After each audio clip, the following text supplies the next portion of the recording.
सभी विद्यार्थियों का हमारे YouTube चैनल सक्सेस विद लक्ष्य क्लासेस में स्वागत है। आज का जो हमारा टॉपिक है विलेन चैप्टर का वो है विसरण। डिफ्यूजन क्या है? पिछले वीडियो में हमने आपको बताया था परासरण क्या है, उसी से थोड़ा सा अलग टॉपिक ये आपका मिलता है विसरण। क्या है डिफ्यूजन? तो परासरण से मिलता जुलता हुआ टॉपिक, थोड़ा सा अंतर, उसके विपरीत नहीं है। क्या विसरण?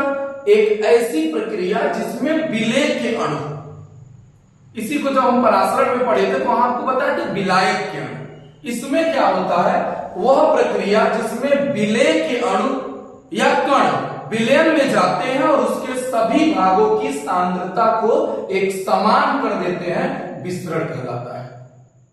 वह प्रक्रिया जिसमें विलेय के अणु या कण विलयन में जाकर उसके सभी भागों की सांद्रता को एक समान कर देते हैं, विसरण कहलाता है।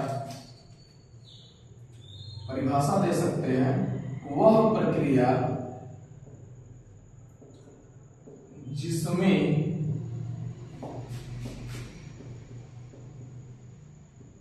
विलेय के अणु या कण विलयन में जाकर उसके सभी भागों की सांद्रता को एक समान कर देते हैं,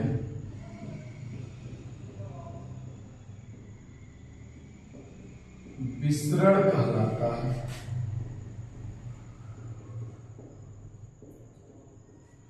ये हमारा परिभाषा हो गया विसरण के लिए। यानी इसमें केयर करने वाली चीजें क्या है कि जो विलेय का अणु होता है वो जाता है विलयन की ओर, जो विलेय के अणु या कण होते हैं वो विलयन की ओर जाते हैं और उसके सभी भागों की सांद्रता को एक समान कर देते हैं।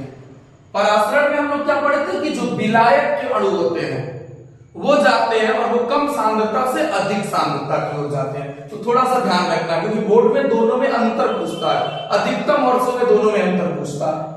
विसरण का एग्जाम्पल हम क्या लेंगे? पोटेशियम पर मैग्नेट लेते हैं, KMnO4, पोटेशियम पर मैग्नेट।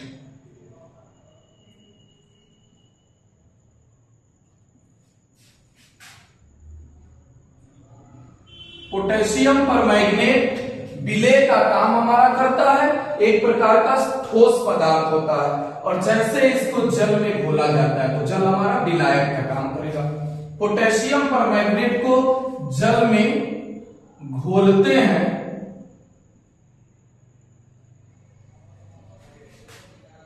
घोलने पर एक समांगी विलयन का निर्माण कर देता है, एक समांगी विलयन का